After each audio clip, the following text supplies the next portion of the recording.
What is ashwagandha? Ashwagandha लेने से क्या क्या बेनिफिट्स मिलता है? अश्वगंधा कब और कैसे यूज़ किया जाता है? और अश्वगंधा के डोसेज कितने होने चाहिए? सो यही आज का टॉपिक। मेरा नाम है जिंटू कौर और आप देख रहे हैं JK planet fitness. So let's get started. Video को लास्ट तक ज़रूर देखें। Can I be your superhero? Superhero.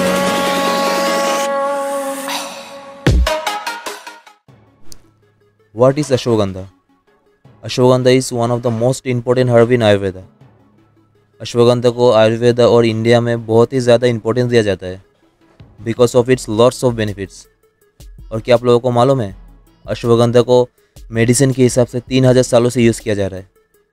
अभी तो कुछ देशों में भी सप्लीमेंट्स के हिसाब से यूज़ करते हैं अश्वगंधा को, बिकॉज अश्वगंधा को हॉर्स के स्ट्रेंथ से भी कंपेयर किया जाता है। और कुछ बातें आप सभी को मालूम होना चाहिए, जैसे कि अश्वगंधा का और क्या क्या नाम हो सकता है।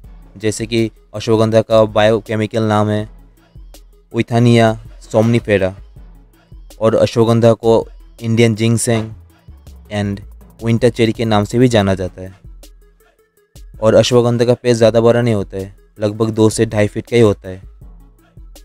और अश्वगंधा का पेड़ में एक येलो कलर का फूल, येलो कम ऑरेंज भी बोल सकते हैं, कलर का एक फूल देखने को मिलता है, और उसके अंदर में एक छोटा सा चेरी जैसा कुछ रहता है। और अश्वगंधा को ज़्यादातर इंडिया और नॉर्थ अफ्रीका में ही देखा जाता है, और साथ में कुछ देशों में भी देखने को मिलता है। चलिए अभी जानते हैं अश्वगंधा के बेनिफिट्स के बारे में। Ashwagandha lower blood sugar, diabetes के लिए बहुत ही अच्छा माना जाता है। अगर आप अश्वगंधा लेते हैं तो आपका लोअर ब्लड शुगर लेवल बहुत ही हद तक रिड्यूस होगा। अगर आप 30 दिन के लिए रेगुलर अपने डाइट पे अश्वगंधा लेते हैं तो आपका lower fasting blood sugar level भी हमेशा मेंटेन रहेगा। कैंसर के लिए भी अश्वगंधा बहुत अच्छा माना जाता है। एक स्टडी में ऐसा भी देखा गया है कि 70 to 80% ट्यूमर ग्रोथ भी रिड्यूस होता है अश्वगंधा लेने से। अश्वगंधा कोर्टिसोल लेवल रिड्यूस करने के लिए भी यूज़ किया जाता है। अभी आप लोग पूछेंगे कोर्टिसोल क्या है?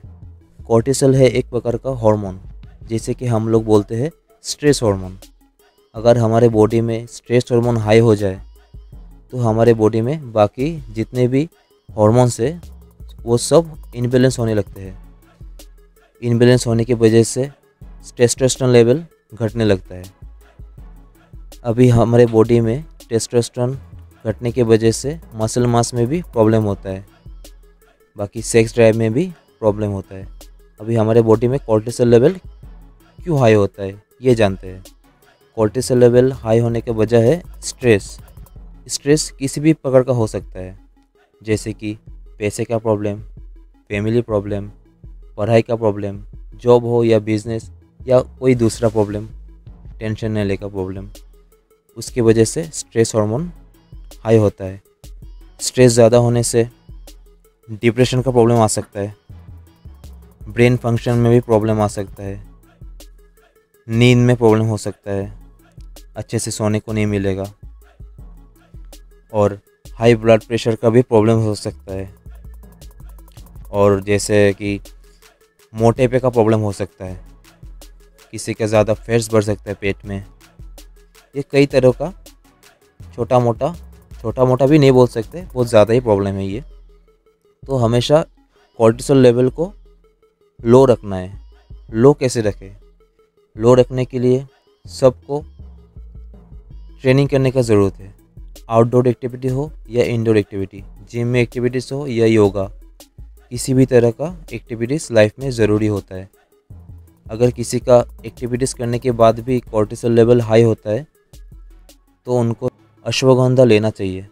अश्वगंधा कोर्टिसोल लेवल रिड्यूस करने के लिए बहुत ही अच्छा माना गया है। चलिए अभी जानते हैं नेक्स्ट पॉइंट के बारे में। अश्वगंधा लेने से टेस्टोस्टेरोन लेवल में बहुत ही हद तक बूस्ट देखने को मिलता है। जैसे कि मैंने लास्ट पॉइंट में भी बोला है, अश्वगंधा लेने से कोर्टिसोल लेवल घटता है और टेस्टोस्टेरोन लेवल बढ़ता है। उसी हिसाब से टेस्टोस्टेरोन लेवल में आपको बहुत ही हद तक बूस्ट देखने को मिलेगा। और अश्वगंधा लेने से स्पर्म काउंट में भी इंक्रीज देखने को मिलता है। और अश्वगंधा लेने से एंटीऑक्सीडेंट लेवल भी इंक्रीज़ होता है हमारे ब्लड में।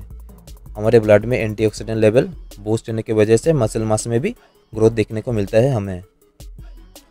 और स्टेमिना लेवल और स्ट्रेंथ भी बहुत ही हद तक बढ़ता है। जैसे कि मैंने पहले भी बोला है, अश्वगंधा को घोड़े की स्ट्रेंथ से कंपेयर किया जाता है, तो उसी हिसाब से स्ट्रेंथ आपको बहुत ही हद तक देखने को मिलेगा। और लास्ट और आखिरी पॉइंट, अश्वगंधा लेने से कोलेस्ट्रॉल लेवल बहुत ही हद तक रिड्यूस होता है। चलिए अभी जानते हैं अश्वगंधा के डोसेज के बारे में। अश्वगंधा को 750 to 1250 mg तक लेना चाहिए, गर्म दूध या गर्म पानी के साथ। सुबह 1 चम्मच खाने के बाद और रात को 1 चम्मच खाने के बाद, या रात को सोने के 1 घंटा पहले भी आप ले सकते हैं। अगर आप टेबलेट फॉर्म में लेना चाहते हैं और आप एडवांस लेवल ट्रेनिंग नहीं करते हैं, तो आपको सुबह खाने के बाद 1 टेबलेट और रात को खाने के बाद 1 टेबलेट खाना चाहिए। अगर आप एडवांस लेवल एथलीट है, तो आपको सुबह खाने के बाद 2 टेबलेट और रात को खाने के बाद 2 टेबलेट, या फिर रात को सोने से 1 घंटा पहले भी आप ले सकते हैं। उससे आपको बहुत ही ज़्यादा इम्प्रूवमेंट देखने को मिलेगा। तो यही था आज का टॉपिक। अगर आपको वीडियो देख के अच्छा लगा तो वीडियो को लाइक और शेयर ज़रूर कीजिएगा, और आप प्लीज़ गाइस सब्सक्राइब कर लीजिएगा। जय हिंद।